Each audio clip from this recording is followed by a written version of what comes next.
learn to write the results. Results. Why? I got a lot of results. I know several thousand things they won't work. So the results important. How do we solve that? We will know in this chapter, in this part. There's some key points for writing the results. First, you have to summarize the objectives that you have investigated. Then, state the specific hypothesis being evaluated. Then you have to describe the analysis and that you have performed it to test the hypothesis. Last, you should organize your data in chronological order according to that list in the objectives.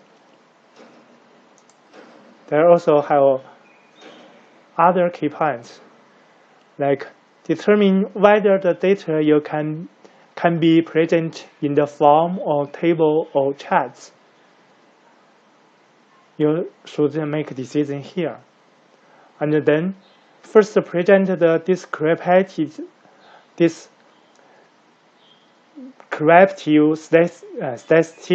statistics. Present the results of the inter-racial statistics and explain what these tests mean in relation to your aim and objectives. In content of the results, just give some kind of overall description of the experiments, providing the big picture without repeating the experimental details previously provided in the materials and methods. That means if you already provide the experiment details in the material and methods, do not present it again here. Just give some of the overall description of the experiments. Second, you should present the data, all of the data here. And your results should be presented in the past tense because all the data you have already got. So you present them in the past tense. Here is a question. How do you present the data? You guys, do you have any idea about that? There's some the components of the result section. It's general components like introduction here and the text part of the results. That is for the text. You have to prepare some of the text in the result part. Also, you have to prepare like tables, figures, charts, graphs, and photographs. Is the results. Is the your finger or your results. You have to let other person to know that. In the introduction of the results, the introductory paragraph is very important in the result section.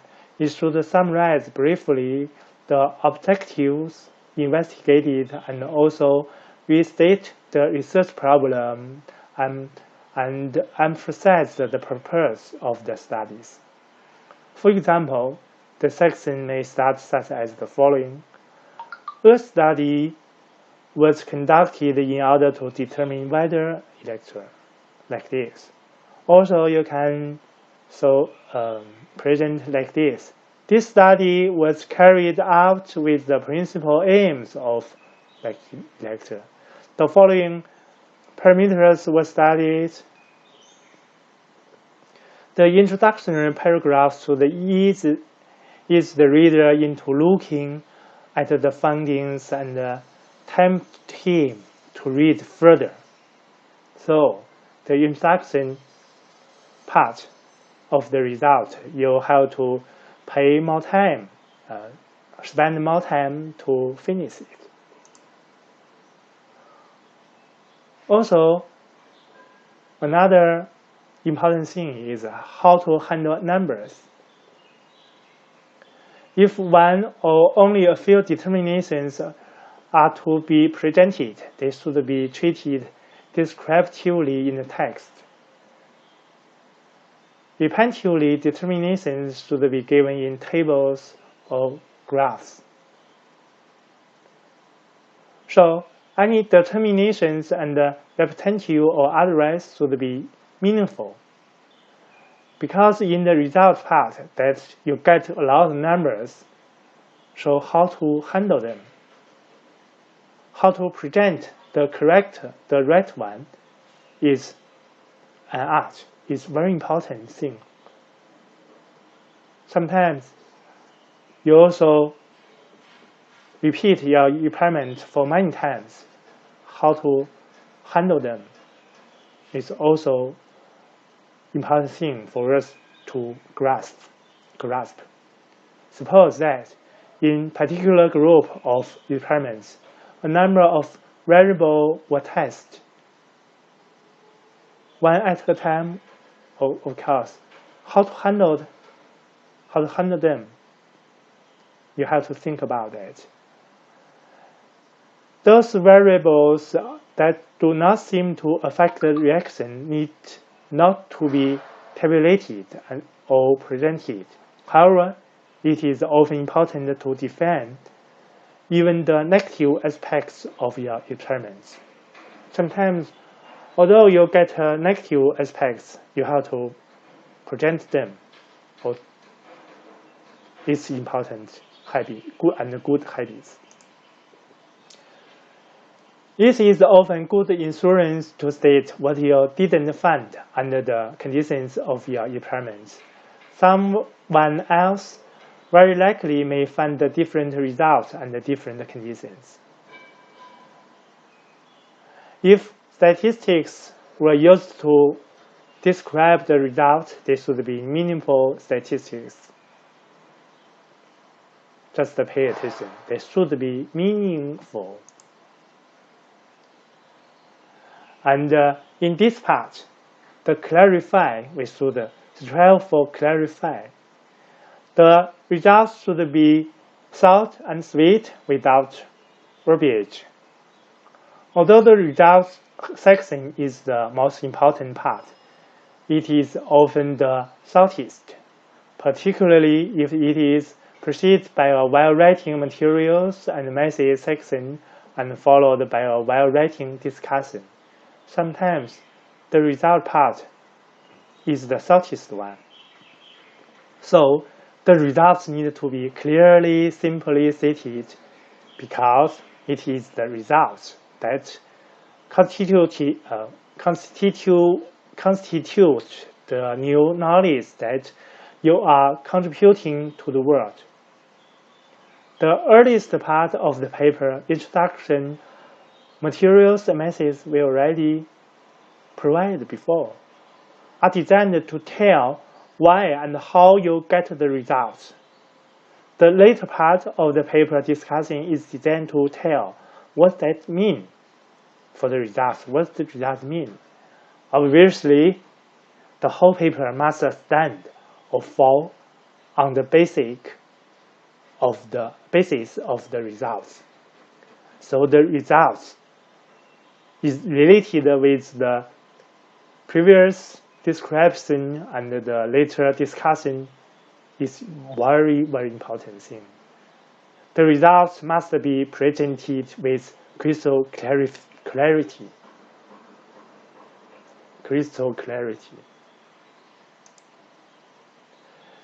In the result parts, we should avoid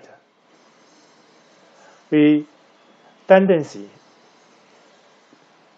Do not be guilty of redundancy in the results. The most common fault is repetition in words of what is already apparent to the reader from examination the figures and tables. If the fingers or tables can already show something. You don't have to repeat the words. Do not be verbose in citing fingers and tables. For example, don't say it clearly saw in table 1 that blah blah inhibited the growth of the something. You can cite nothing inhibited the growth of something in, and here is table 1. See, the below sentence is shorter than the above. It's clearly. The later format is briefer. It helps authors compare with journals words limited. It also is more readable. It also directs attention to what is most important, the findings, not the table or figure.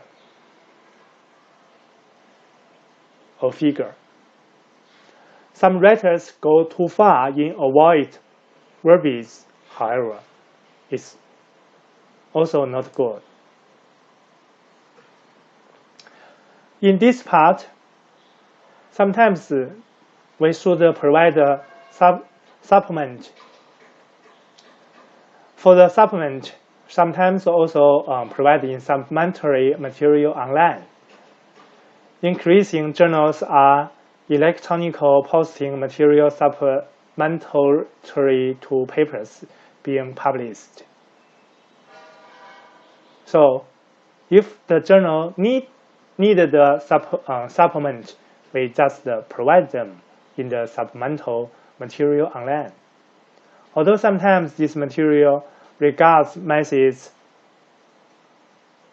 most commonly it provides information about the results. So you still should think about the supplement. Keep in mind too, the journal editor may ask you to place some of your material in an online supplement. Here is some example for the results, like table. Here is a table.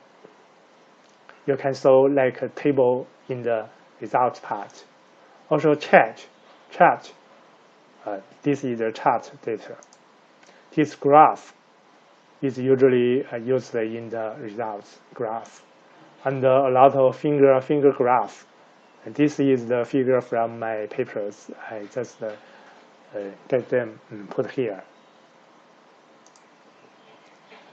I last just remember in the results part there have 8 key points. 1. Avoid the illogical sequence of data presentation, and avoid inaccurate data. Pay attention about the repetition of data, and only present expected data from the material and message section not reported. Sometimes misplace the information between my material and message and the results section is not good habit. Overuse, abuse of tables, charts, and figures also is a bad habit. If not necessary, do not use them.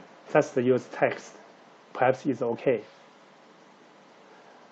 Attempt to draw a conclusion is not cannot be put in here. You cannot attempt to draw a conclusion. This should be covered in the discussion section, not here. In result part, you just show what you got. You just show the data. It's enough. And should be